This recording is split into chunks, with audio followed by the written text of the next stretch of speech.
Good morning all of you. I am Kishan and you are watching my channel. आज हम लोग the story of making of Indian constitution को जानने वाले हैं। मतलब हमारा भारत का संविधान एक्चुअली बना कैसे था। How does our Indian constitution get ready to enact.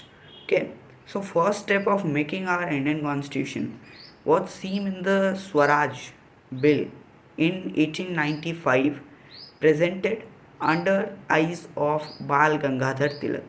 तो बाल गंगाधर तिलक ने 1895 में एक स्वराज संविधान या फिर स्वराज बिल करके एक उन्होंने अलग से ही एक बिल बनाया था, एक संविधान बनाया था। तो वो पहला स्टेप दिखा इंडिया में कि हाँ, हमें संविधान बनाना है। वो first step of making the Indian constitution था। उसके बाद है कि then after that Mahatma Gandhi said in their book Young India that our constitution will be according to wishes of the Indian।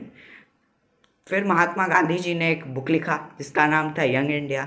तो उन्होंने इसमें कहा था, क्या कहा था कि हमारा जो संविधान बनेगा वो भारतीय लोगों के द्वारा ही बनाया जाएगा, भारतीय लोगों के लिए ही बनाया जाएगा और भारतीय लोगों की आवश्यकता के हिसाब से बनाया जाएगा according to the Indian constitution.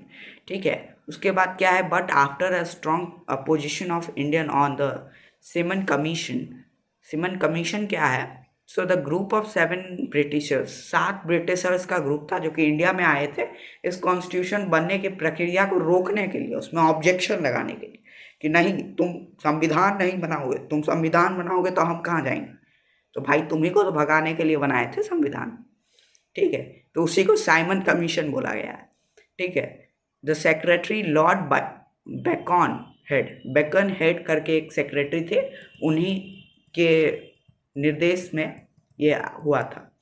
ठीक है। उसके बाद उन्होंने एक चैलेंज दिया कि चलो हम तुमको फ्री छोड़ देते हैं, तुम संविधान बनाओ, लेकिन तुम बिना ब्रिटिशर्स के हेल्प से, मैं वादा करता हूँ कि तुम संविधान नहीं बना पाओ। तो मोतीलाल नेहरू कह रहे, अरे यार पक्का बनाएंगे। और मोतीलाल नेहरू ने इस चैलेंज को एक्सेप्ट कर लिया और मोतीलाल नेहरू ने फर्स्ट स्टेप उठाया मेकिंग ऑफ इंडियन कॉन्स्टिट्यूशन का। And finally the idea of Indian constituent assembly was given by Manabendra Nath Roy. ठीक है। In 1934 Swaraj Party has kept demand of constituent assembly. और जब इतना सब कुछ हो चुका था, चैलेंज वगैरह एक्सेप्ट हो चुका था, तब कॉन्स्टिट्यूएंट असेंबली का बात सामने आया 1934 में मावेंद्र नाथ राय के द्वारा। ठीक है।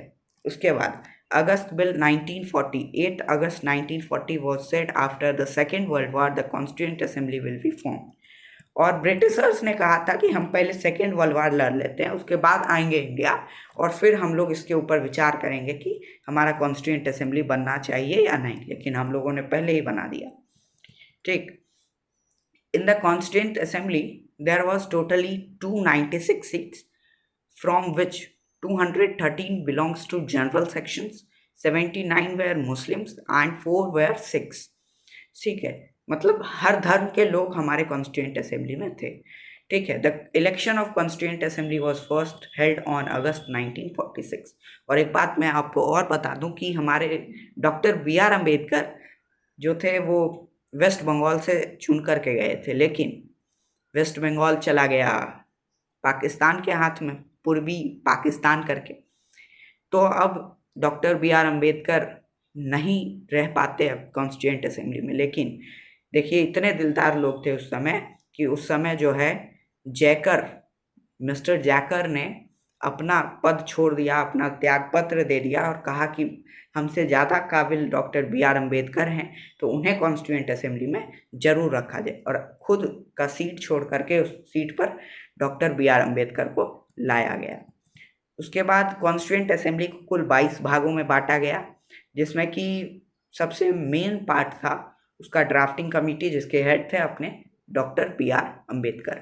आपको हमारे डिस्क्रिप्शन बॉक्स में एक लिंक मिल जाएगा, उस लिंक पे जाइएगा तो आपको एक PDF मिलेगा जिसपे हमारी पूरी जानकारियाँ लिखी हुई हैं। और हमारे टेलीग्राम चैनल को द लीगल अवेयरनेस करके है, उसको ज्वाइन जरूर करें और PDF को ज़रूर पढ़ें जो कि हमारे डिस्क्रिप्शन में है। Thank you.